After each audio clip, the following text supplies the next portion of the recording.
channel, your one-stop learning solution for UPSC and State PCS examination.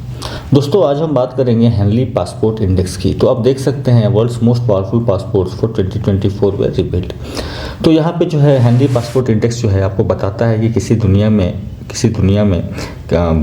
किसी देश को बाकी दुनिया भर में कितने ऐसी जगहें हैं जहाँ पे वहाँ के सिटीजन्स को वीज़ा फ्री एंट्री आपको दी जा सकती है।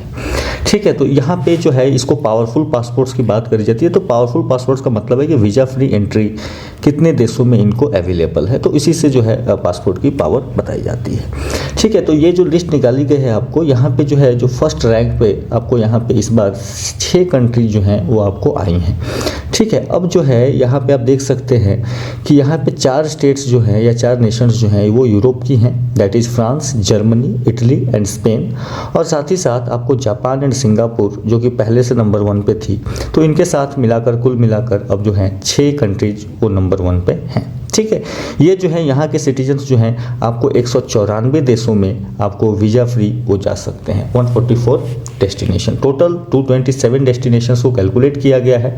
और आउट ऑफ दैट ये जो नंबर 1 पे हैं वो आउट ऑफ 227 194 जगहों पे वो जो है बिना किसी वीज़ा के वो आराम से जा सकते हैं। ठीक है, विदाउट अ प्रायर वीज़ा। तो ये जो है हमें ध्यान रखना है। तो कौन से कंट्रीज हैं? Japan and Singapore. तो ये दोनों एशियन कंट्रीज हो गई और साथ ही साथ 4 यूरोपियन कंट्रीज जिसमें कि France, Germany, Italy and Spain है आपको। इसके बाद बात करें कि ये हेनली पासपोर्ट इंडेक्स है क्या। तो हेनली पासपोर्ट इंडेक्स आप ध्यान रखें, इसको निकालता है आपको इंटरनेशनल एयर ट्रांसपोर्ट एसोसिएशन।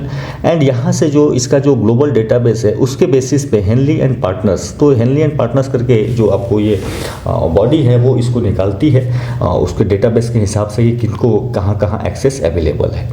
अब बात करते हैं कि ये IATA क्या है, यानी इंटरनेशनल एयर ट्रांसपोर्ट एसोसिएशन। तो आप समझ सकते हैं जिस तरीके से इंडिया में ट्रकर्स एसोसिएशन या ट्रांसपोर्ट एसोसिएशन होते हैं उसी तरीके से ये एयर ट्रांसपोर्ट एसोसिएशन है। ठीक है, this is a trade association of the world's airlines founded in 1945। ठीक है, तो इनका जो है कि भाई अपना एयरलाइन इंडस्ट्री में किस तरीके की एक्टिविटीज़ हों, क्या पॉलिसी बनाई जाए, क्या स्टैंडर्ड्स बनाई जाए, उसको लेकर के ये जो ऑर्गेनाइजेशन है ये काम करती है। और इसका हेडक्वार्टर आपको ध्यान रखना है वो कहाँ पे है, कनाडा में है। ठीक है, तो ये इसका जो डेटा होता है it's considered one of the most extensive and reliable information about the global access and mobility. तो किन सिटीजन्स को, किन कंट्रीज के सिटीजन्स को कितना एक्सेस है जानने के लिए उसको लेकर के ये बात किया करता है। ठीक है, अब जो है बात करें कि इंडिया की रैंक क्या है। तो इंडिया की रैंक जो 2024 की रैंक है वो आई है आपको 80। ठीक है, तो इंडिया की जो रैंक है वो आपको कितनी मिली है, 88th रैंक मिली है। इसी तरीके से चाइना जो है, चाइना को रैंक मिला है आपको 64 का। ठीक है, तो आप देख सकते हैं कि ये जो कंट्रीज हैं ये नंबर 1 पे हैं। ठीक है, और फिनलैंड आपको 2nd नंबर पे है, इसको 193 कंट्रीज का एक्सेस है। इंडिया जो है इंडियन सिटीजन्स को now they have visa free access to 62 destination. तो ऐसे 62 देश हैं छोटे छोटे या बाकी सारे देश मिला करके जहाँ पे कि इंडियन सिटीजन्स को किसी वीज़ा की ज़रूरत नहीं पड़ेगी, वो डायरेक्टली जाएंगे और जाने के बाद उनको जो है एक्सेस मिल जाएगा। ठीक है, अब जो है इंडिया का पहले जो रैंक हुआ करता था वो 87 हुआ करता था 2023 वाले रैंकिंग में, बट इसके बाद जो है अभी जो है ये बढ़ के आपको 80 पे पहुँचा है। ठीक है, तो ये इंडिया के लिए हमें ध्यान रखना है। अब जो है यहाँ पे आप वीज़ा फ्री डेस्टिनेशंस देख सकते हैं कि वो कौन से इलाके जो हैं वहाँ पे इंडिया को वीज़ा फ्री डेस्टिनेशन मिले। तो छोटे आपको जहाँ पे भी देखो, जहाँ पे भी आपको टूरिज़्म को ज़्यादा प्रमोट किया जा रहा होगा और जहाँ पे भी हमारे बायलैटरल रिलेशंस अच्छे होंगे वहाँ पे इंडियन सिटीजन्स को क्या होगा, आपको वीज़ा फ्री एक्सेस दिया जाएगा। तो अगर आप बात करें कि द 5 मोस्ट पावरफुल पासपोर्ट्स तो हमने बात कर ली है, France, Germany, Italy, Japan, Singapore and Spain. इसके अलावा फिनलैंड, साउथ कोरिया, स्वीडन ये दूसरे नंबर पे हैं। तीसरे नंबर पे आपको ऑस्ट्रिया, डेनमार्क, आयरलैंड, नीदरलैंड्स। तो ये बहुत ज़्यादा याद नहीं रखना है, आप फर्स्ट एंड सेकंड का याद रखें। साथ ही साथ आप याद रखें कि द लीस्ट पावरफुल पासपोर्ट्स किसको किसको मिला है। तो आप समझ सकते हैं कि यहाँ पे सबसे नीचे नंबर पर जो है वो अफगानिस्तान है। तो अफगानिस्तान में क्योंकि तालिबान की रूल है तो वहाँ पर बहुत सारे कंट्रीज यहाँ के सिटीजन्स को भी एक्सेस नहीं दे सकते। साथ ही साथ आप सीरिया को देख सकते हैं, तो सीरिया में भी इंस्टेबिलिटी फैली हुई है तो उसके वजह से इसका रैंकिंग भी आपको कम है। इराक, पाकिस्तान एंड यमन, तो ये कंट्रीज आप देख सकते हैं इनकी रैंकिंग जो है सबसे नीचे, तो 5, 4, 3, 2 एंड 1। तो अगर बात करें कि सबसे कमजोर किसकी है तो अफगानिस्तान की है, फिर Syria, Iraq, Pakistan and Yemen. तो ये सारे एरियाज आप देख सकते हैं यहाँ पे कहीं ना कहीं क्राइसिस की सिचुएशन कुछ ना कुछ बनी हुई है। अब बात करें कि सबसे ज़्यादा गेन किसको हुआ है, तो सबसे ज़्यादा गेन अगर किसी को मिला है तो वो है यूनाइटेड अरब एमिरेट्स को। तो यूनाइटेड अरब एमिरेट्स जो है यहाँ पे 106 डेस्टिनेशंस ने जो है यहाँ पे इसको ऐड किया है, जो कि आपको इसको वीज़ा फ्री एक्सेस देगी।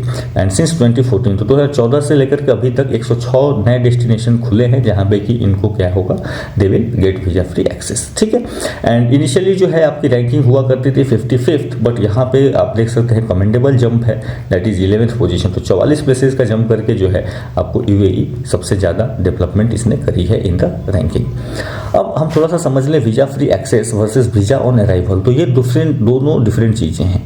वीज़ा ऑन अराइवल का मतलब है कि जब किसी स्पेसिफिक कंट्री से कुछ लोग जाते हैं, they can obtain a visa upon arriving at there destination countries airport और बॉर्डर चेक पॉइंट। तो यहाँ पे वीज़ा लगती है, बट वीज़ा लगने के साथ साथ वो वीज़ा ऑन अराइवल आपको एप्लीकेबल है, यानी आपको पहले से अप्लाई नहीं करना होता। आप सिंपली अपना टिकट कटाएं और टिकट कटा के पहुंच जाएं, और पहुंचने के बाद आपको जो है आपके पासपोर्ट पे आपको वीज़ा वहां पहुंचने के बाद डायरेक्टली आपको इशू हो जाएगा। साथ ही साथ वीज़ा फ्री एक्सेस की बात करें तो यहाँ पे क्या होता है कि यहाँ पे वीज़ा फ्री, यहाँ पे आपको जो है एडवांस में वीज़ा लेने की कोई ज़रूरत नहीं है, और साथ ही साथ you are allowed to stay for a specific time period. ठीक है। यहाँ पे जो है एक स्पेसिफिक, लेकिन ध्यान रखें कि वीज़ा फ्री एक्सेस जो है ये जनरली टूरिज्म के लिए मिलती है, और यहाँ पे आपको जो है लिमिटेड टाइम पीरियड गिवन होता है, ये कितने टाइम पीरियड तक आपको अलाउ किया जाता है।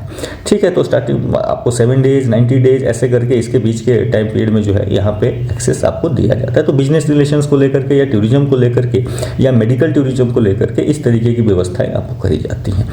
This is usually determined by bilateral agreements. तो ये भी ध्यान रखें, जनरली जो है यहाँ पे बायलैटरल एग्रीमेंट्स आपको साइन किए जाते हैं दोनों देशों के बीच में, और वहाँ पे जो है ट्रीटी साइन करी जाती है, तो उसको लेकर के जो है वहाँ पे इनको एक्सेस दिया जाता है। साथ ही साथ कुछ कंट्रीज की पॉलिसी होती हैं, कुछ कंट्री जो है वो अपना वन में वो पॉलिसी रखती हैं कि भाई मुझे जो है टूरिज्म को बूस्ट करना है तो I will give that access. जैसे फॉर एग्जांपल आप देखो इंडोनेशिया, तो इंडोनेशिया ने जो है अपने टूरिज्म को बूस्ट करने के लिए उसने इंडिया को आपको जो है वीज़ा फ्री एक्सेस दे रखा है, इवन दो इंडिया जो है वीज़ा फ्री एक्सेस नहीं देता है इंडोनेशिया को। ठीक है। अगर इंडिया की बात करें तो इंडिया में जो है 2 कंट्रीज ऐसी हैं जिनको कि वीज़ा फ्री एक्सेस अवेलेबल है, that is Bhutan and Nepal. तो भूटान एंड नेपाल के जो सिटीजन्स हैं वो इंडिया में कभी भी आ सकते हैं, और वो जितने टाइम तक रहें उन पे कोई टाइम लिमिट भी नहीं है, they can come to India and leave. अगर आप एक और बात करें that is the overseas citizen of India, अगर आपने ये कॉन्सेप्ट सुना होगा ओवरसीज सिटीजन ऑफ इंडिया या पर्सन्स ऑफ इंडियन ओरिजिन। ठीक है। पर्सन ऑफ इंडियन ओरिजिन, ये जो लोग हैं जिनका कुछ ना कुछ पुराना रिश्ता रहा हो इंडिया से, और उनको overseas citizen of India card holder कहते हैं, इनको कार्ड दिया जाता है। तो अगर ये लोग जो हैं भारत के जो प्रवासी लोग हैं ये अगर आते हैं इंडिया में, तो इनको भी आपको वीज़ा फ्री एक्सेस अवेलेबल होता है, इनको भी लाइफ टाइम वीज़ा दिया हुआ होता है। तो इसका मतलब एक तरीके से वो वीज़ा फ्री एक्सेस आपको दिया जाता है। ठीक है। बाकी जो है हमें इंडिया में अगर बात करें तो हम जैसे इंडोनेशिया हो गया, श्रीलंका हो गया, नेपाल हो गया, इन कंट्रीज में जाने के लिए हमें कोई वीज़ा नहीं लगती। तो ये इसका मतलब ये नहीं कि ये आपको आपके फॉरेन पावर को दिखाता है या किसी तरीके से ये आपको बताता है कि भाई हमारी फॉरेन पॉलिसी किस तरीके से काम करती है। तो क्योंकि आप देख सकते हैं China one of the stronger nation, इसकी रैंकिंग 64 है, यूएसए आपको कहीं टॉप 5 में नहीं दिखा। ठीक है। तो ये डिपेंड करता है कि वहाँ की कंट्रीज की बायलैटरल एग्रीमेंट किस तरीके से चल रहे हैं, वो कंट्रीज कितने लोगों को एक्सेस देता है, उसी हिसाब से उसको भी जो है ये एक्सेस दिया जा सकता है। और आप समझ सकते हैं कि हमारे कंट्रीज में जो है हम बहुत ज़्यादा एक्सेस नहीं दे सकते, क्योंकि उसका जो है मिसयूज किया जा सकता है, हमारे खतरे दूसरे हैं, right. Even the citizen from Bhutan and Nepal जो हैं इनको भी स्पेसिफाइड है कि कुछ खास इलाके से अगर ये आएंगे तो इनको इंडिया में एक्सेस नहीं दिया जाएगा, राइट। अगर ये कोई सिटीजन नेपाल का हो और अगर वो पाकिस्तान से होकर आना चाहे या चाइना से होकर आना चाहे तो इसको एक्सेस जनरली नहीं दिया जाता है। ठीक है। तो ये हमें ध्यान रखना है। सो ये थी आपको कहानी पूरी की पूरी कि क्या क्या चीज़ें थी।